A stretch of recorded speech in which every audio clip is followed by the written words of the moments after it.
All right, listen up, all you cheaters. If you live in the Dallas-Fort Worth area and you ever need a Lyft or an Uber and you get in my car, be forewarned. If you ever pull this kind of shit that this guy pulled today, you got the same thing coming. Today I picked up a guy. His wife and his kids walked him out to the car, said, "I love you, Daddy," blah, blah, blah. So he gets in, he says hi, he goes, "I added a stop." I said, "I saw that." So we go and we pull up at the stop, and this lady comes out and she's got a little bit of luggage, like a handbag and a tote, a small tote. She gets in and she's like, "I am so glad you finally got away from your damn wife." Okay. So then he kisses her, and it wasn't a "hi, how you doing" kind of kiss. And so he goes, "I changed our drop-off location." I said, "I saw that." I didn't know exactly where it was that they were going at that particular time. I just saw that it had an update.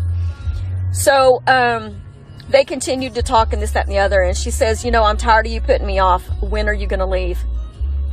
And he said, "I've got some things I've got to take care of. Let's talk about this later, blah, blah, blah, blah, blah, blah." Keep in mind, I was about 5 miles from his house. So understand something. This is my car. I work for myself. I am an independent contractor.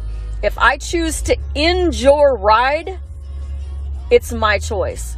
Uber's not going to fire me. Uber's not going to ban me. Uber's not going to get rid of me. If you are doing something crappy in my car, I have the right to handle it however I see fit. Well, things didn't turn out so well for him. I took him back to his house. I drove up and made him and her get out of my car at his home, where his wife and his kids were. There was no other way this was going to go on. There is nothing worse than a dog. I don't give a fuck if you're a female or you're a male.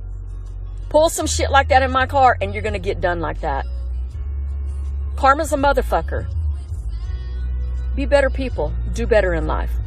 It didn't end well for him today, I'm sure, because both of them had their baggage and both of them were standing in his front yard when I left.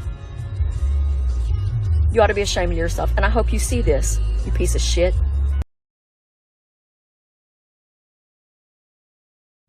All right, cheaters, part 2, the big finale. All right, this is what happened. Whenever they were arguing or discussing in the back seat, they did not realize that I had turned around and I was going back to his home. I had already planned that the best thing for me was to end his ride. So by policy, I can end his ride in the middle of the freeway if I want to. But I chose to take it back to the address where I picked him up.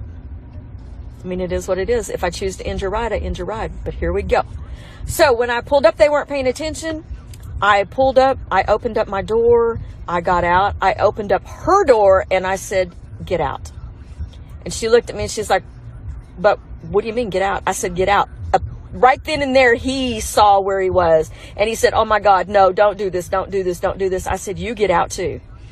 And she's like, "Oh my God, we're at your house. We're at your house." I said, "Both of y'all get out." And at this point, they weren't listening. So I started yelling. I said, "Get out of my fucking car. Get out of my car." So his wife heard the commotion and she came outside.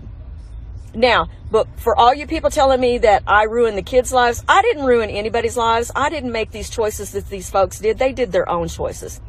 When I said that I took him back to where his wife and his kids were, when I got there, his wife came out. I did find out that the children had already been picked up and they were already at pre-K. So the kids did not see any of this happen. So let's get all of that out of the way. So his wife came out and she's like, "What's going on?" I said, "I don't know. Ask your husband and his mistress." And she goes, "You know what? I knew it was only a matter of time before I caught your ass." Then I knew she had some sort of indication that he had been cheating. I said, "I'm sorry, ma'am." And she said, "No, you did the right thing." I got into my car and I left. So yesterday I got a message from Uber that one of my passengers was trying to contact me. And if it was okay for them to get their number and give it to me so I could give them a call. They did send me the phone number and I did call her and I knew that it was her. I did call her and she and I talked. She did thank me.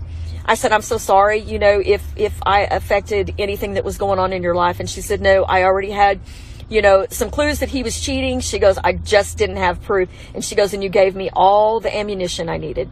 She goes, I just want you to know that you're an angel. You're my hero. She goes, and I just want to thank you so, so much. So she did put him out. That she is filing for a divorce, and it's a wrap for him.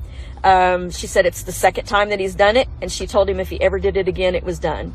So that's what happened. That's the end of the story.